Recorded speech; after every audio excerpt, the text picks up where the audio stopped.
Actually make it happen. Hi and welcome to this video, and there is an awful lot going on in this one. This is my first trip out in the car. Got a bit of throttle. There it is. I'm gonna put my foot to the I can actually make it happen. You'll see what I get up to on a standard Saturday stroke morning afternoon. 3. I finally get the tyres changed over on the front of the car. 2. My responses to some of the comments regarding the previous video, and I prep and paint an aero kit. Now, if you're wondering why I'm sounding a little bit hoarse, it's because my daughter played a match on Sunday. There was a lot of shouting when they scored their 3 goals and won the match. So let's get cracking because we've got lots to do today.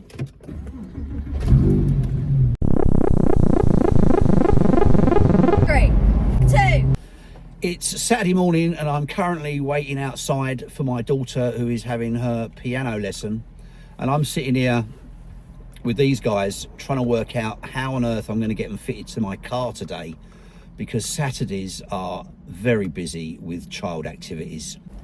You may notice the roof's off. I have had some great comments from the previous video regarding the P.M. and the throttle body and the fact that I've still got those issues. It's been suggested by PJ3028 to turn the P.M. off on the control panel to see what happens, whether or not the P.M. reoccurs.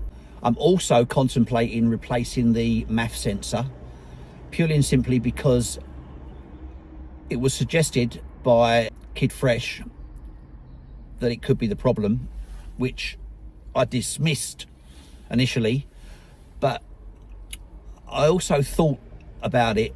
And a little while back I did a video on the Fiat Ducato and I did a cam belt and a water pump change, and something that suddenly jogged my memory was the fact that the vehicle would start but it would stop if the intercooler pipe was disconnected, because the MAF sensor wasn't getting the right airflow reading.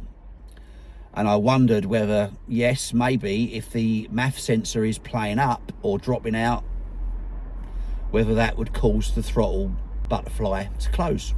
So I ordered one, and that's going on the car sometime, hopefully this week. Other suggestions included the fact that I stopped the car to open the gate. If you've seen the video, you'll know what I'm talking about. 2 or 3 stop starts in a short space of time could be draining the battery, in which case that would throw up a P.M. fault. We all know how susceptible these P.M. systems are. I'm not convinced on that one, but I'm keeping an eye on it and changing things up. Purely and simply, the battery isn't that old. It's sat on trickle charge or maintenance charge throughout the winter. I have had no problems with the battery, but it's one to watch, and I'm certainly factoring it into my daily use of the car. Since the throttle body change, the only thing I can confirm to this date is that I've not had a throttle dropout while accelerating or at speed, which I got occasionally before. I've only experienced the throttle dropout like when I'm on my way out and I'm doing like 5 mile an hour, 10 mile an hour, very little pressure on the pedal. So it's really, really low when I'm experiencing it now. So it's changed up a little bit. So a little bit of a sad story. The other day my daughter's phone rang and it was a friend of hers, a school friend, and she called to inform her that her hamster had died. And I said to Zoe, I said, oh, how long has she had it? And she said, oh, about 2 years. And I'm like, well, I had a hamster for over 10 years. Like, mine was around for ages and ages. And then I thought back to a little story that I eventually got from my mother. After a year or two, I'd come down maybe in the morning every day, check the cage, and on one particular morning there was no movement from Hammy, my hamster, and my mum said to me, oh, he's just sleeping, don't worry about it, he's fine. I'd go off to school, I'd come back, and in the afternoon Sure enough, he'd be scratching around the cage, etc. I'd have him out and all that. And then this happened about 2 or 3 times in the duration of me having my little hamster. And on another occasion, she told me it was hibernating when it wasn't moving. Anyway, cut a really long story short, it turns out that when my hamster died, my mum would take it out the cage and go and get me another one and stick it back in the cage, and I would come back and find my hamster was absolutely fine. And she claimed that she did this 3 times over the period that I actually had a hamster. So I laugh about it now, but the lengths our mums go to so that our hearts aren't broken when we're young is incredible. Thanks, Mum. So, piano done. Time for football. Great. So yesterday I took the initiative of getting the wheels into a tyre shop so I could get the tyres off, ready to go on the car. Say hi, Zoe. Hi. So we've made it to training, hour to go, and then it's gymnastics. And while I think about it, another great shout on the previous video regarding my air conditioning noise was the fact that it could be low on gas, which can create a rumble, which appears to be coming from the footwell. So that came from Paul Grimwood. Thanks for that, gonna look into that one. Football practice done. Now we're on our way to the tyre shop to get these bits of rubber fitted to the car. Cut. So the tyre shop I went to yesterday to get the wheels or the tyres taken off the rims is closed. I thought he said it was open today, but nevertheless, we're going to try another one.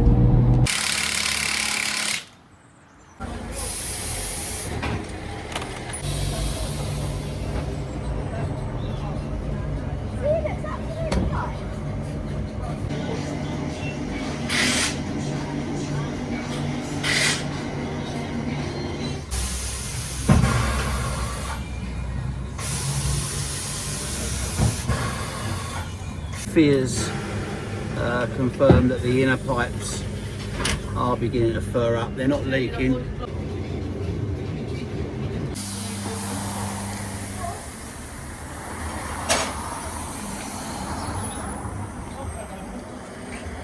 Tyres, tick. Went to a place on Canvey Island, Bang On Tyres, and they were bang on. Nice job, guys. Thanks very much for that. Hopefully next time I'll get a bit of a discount. Never know. But what a difference it's made to the drive of the car. I knew it would straight away. And it's smoother, just feels nicer on the wheel, not so harsh. So I'm now sitting outside Zoe's gymnastic club, waiting around for her yet again. That's Saturdays for you. I'm shattered, and all I've done is drive her around everywhere. I'm trying to look at the camera and not me on the screen, but it's not as easy as it sounds, you know. So the car came out of the garage on Friday night. It's now Sunday afternoon. Done quite a lot of running around. I've not had any P.M.M faults, and I've had a couple of little throttle dropouts at like 5-7 miles an hour from starting off first thing in the morning, and that's it so far. The MAF sensor is ordered, should be with me Sunday now, should be with me tomorrow or Tuesday at the latest. I'm going to change it anyway, just to cross it off the list, and we'll see where we go from there. Monday.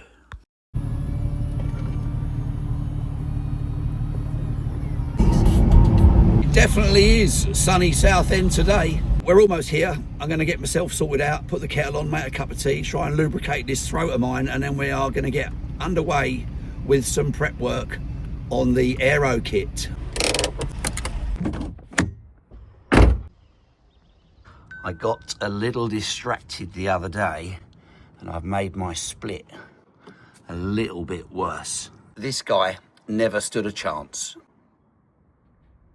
but he does complement the colour of the car. So what are we doing today? So let's take a little look at the parts that we're going to be rubbing down and respraying. We've got a rear boot spoiler Fortunately, the colour is the right colour for the car. This has clearly been just blown in with a little bit of satin black. It's a bit tatty. Quite a few marks and scratches. And then we've got the side skirts.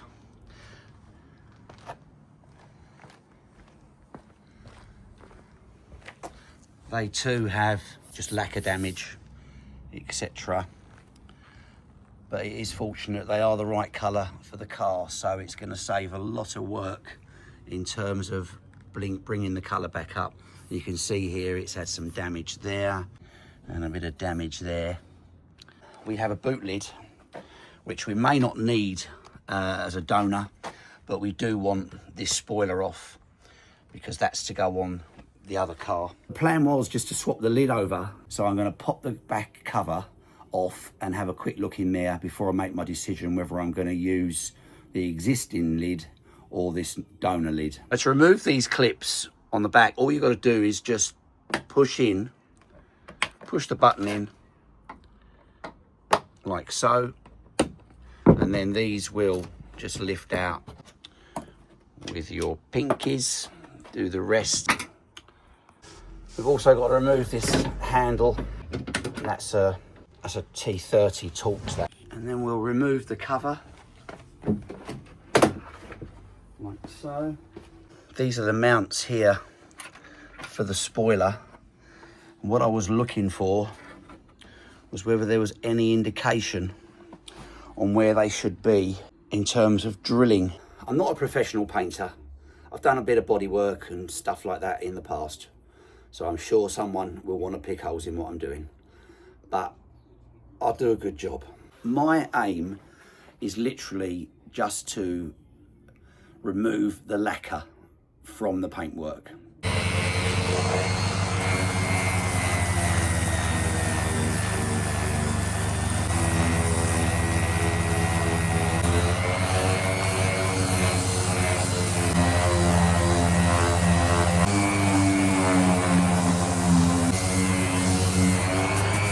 I started with a 320, which was okay there, but for some of the more damaged areas, I'm going to go with a 120 just to cut it, and then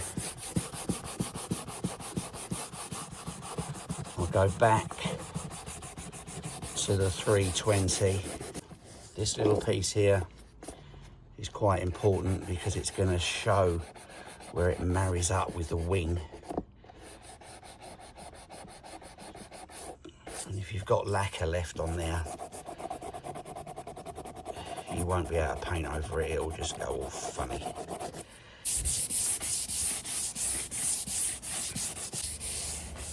I'm using Mercer Abranet hook and loop pads.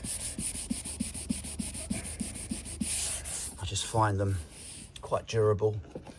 You can use them wet as well if you really want to. They're a lovely bit of kit.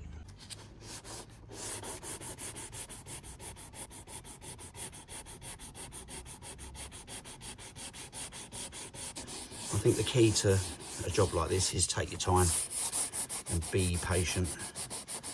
Don't expect a ton of results immediately. Preparation is without a doubt key to the final result.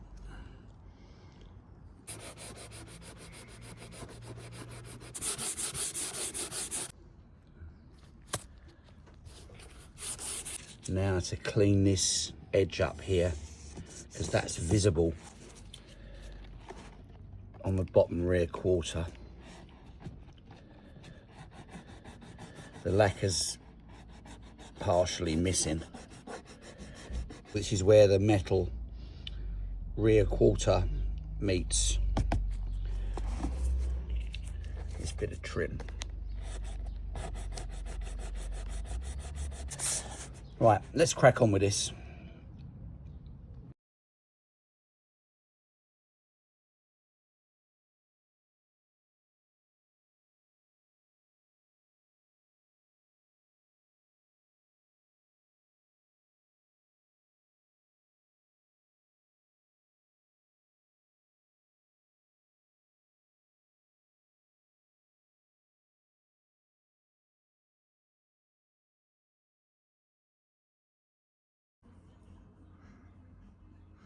So that's it rubbed down.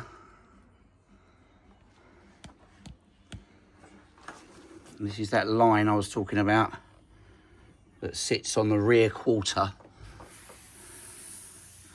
I've got rid of pretty much all the imperfections that were in it, and I've just rolled round to here because I'm not concentrating on underneath the seals.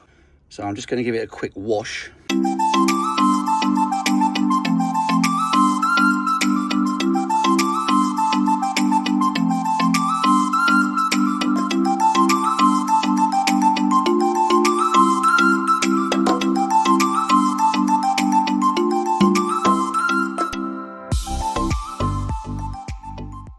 So we'll leave it out to dry in this beautiful sunshine for a little while. Then I shall go over it with some tack cloths and we'll try a bit of primer on the exposed areas to begin with to see if we get a reaction. I've masked off the area that area actually sits underneath the rubber door trim, so I'm not worried about that. I've put a piece of tape along that side there.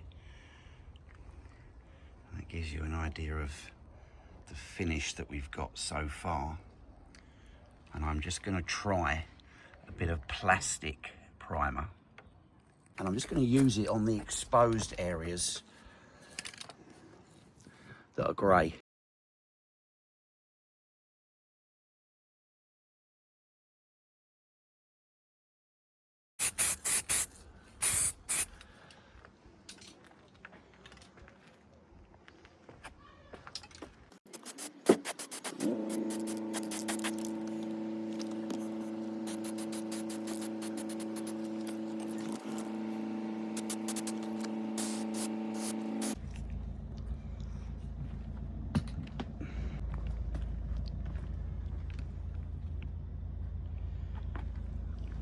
No reactions at all, which means the lacquer has been removed. You can just make out a tiny mark from that big gouge that was in the plastic.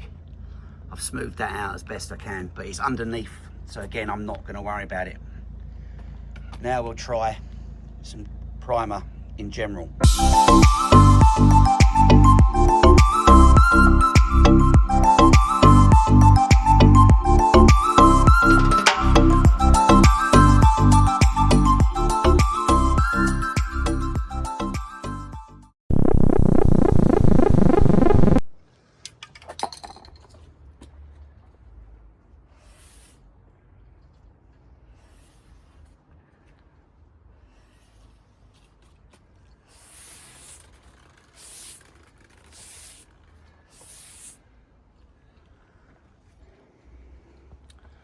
So I've just run a tack cloth over it.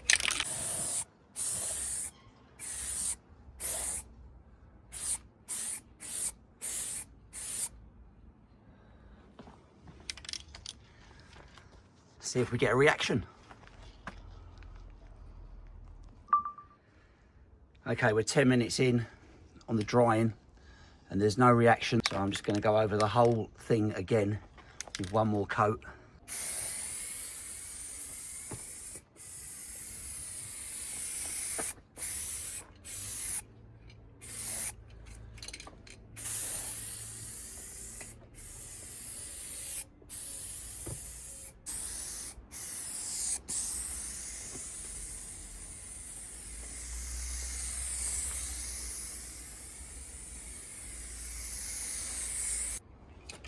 Right, I'm going to get it in the shade now. So I'm just inspecting it. It's had half hour to dry. Out of the light.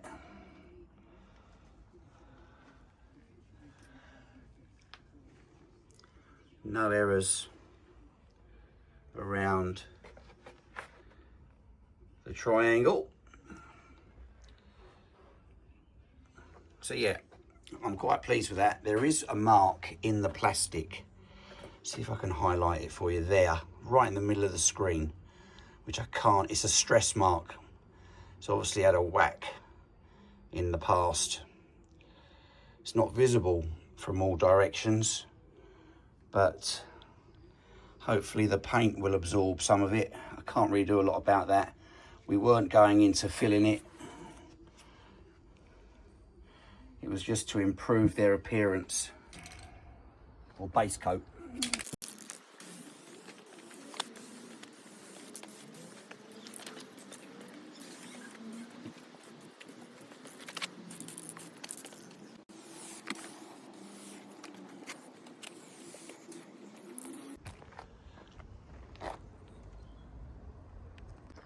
So that's a third coat so far.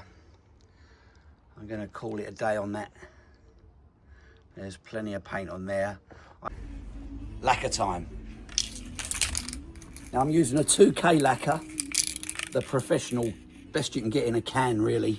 This has its own activator which you release and then mix for a few minutes and away you go.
I'm just hanging this one up.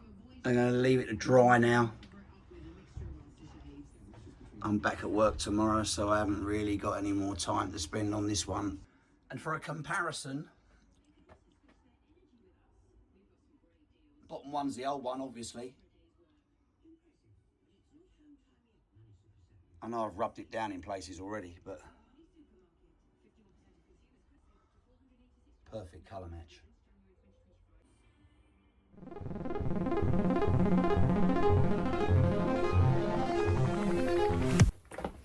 So what's coming up next? Well, let me tell you, I'm going to crack on with the boot spoiler and the rear valance and the other sill. Get those prepped up, get them primed, get them painted, get them lacquered, get them all finished. But in the meantime, let's tell you a little bit about the materials that I've used on the job. I started off with a 320 hook and loop Merca pad, but it just wasn't cutting the lacquer.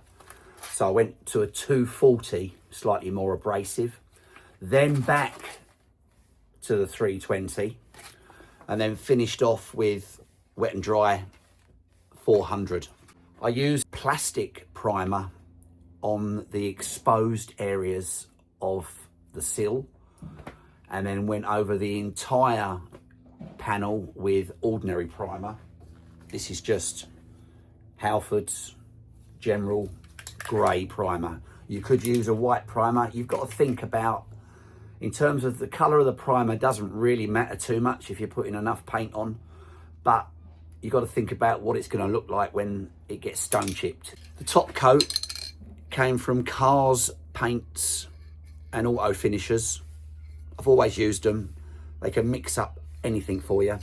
It's not cheap, but as you've seen, the colour match is quite impressive. And then to finish off with, lacquer wise, the Pro XL. Yeah, the Pro XL 2K lacquer. This is the one with the activator in a separate little canister inside the can, and you take the cover off. There's a little ring attached to it. You put that through the hole, pull it, shake. I shook mine vigorously for a few minutes before using the button, then pull that and then shake it for another 2 minutes on afterwards, just to make sure that it's all mixed. It does keep in the can for a little while if you don't use it all in one go. I've had this in a can activated for a couple of 3 days and it's still been fine. I don't know if I'd want to use it if it got any older than that. And not forgetting tack cloths. They're just a great way to make sure that you haven't got any dust or anything on top of the panel that you're painting. So it all depends really on how much paint I need to put on that other sill to make sure I get a decent finish with it. But all in, well over £200 now. That paint isn't cheap and neither is that lacquer, but it is worth it. So thanks for watching. Join me in part 2 when we look at the completed panels and fit them to the Saab 9.3. Hope you like what you've seen so far. Look forward to getting your comments and all your feedback. I'll give you a few snippets of the prep work on the next panel. Bye for now.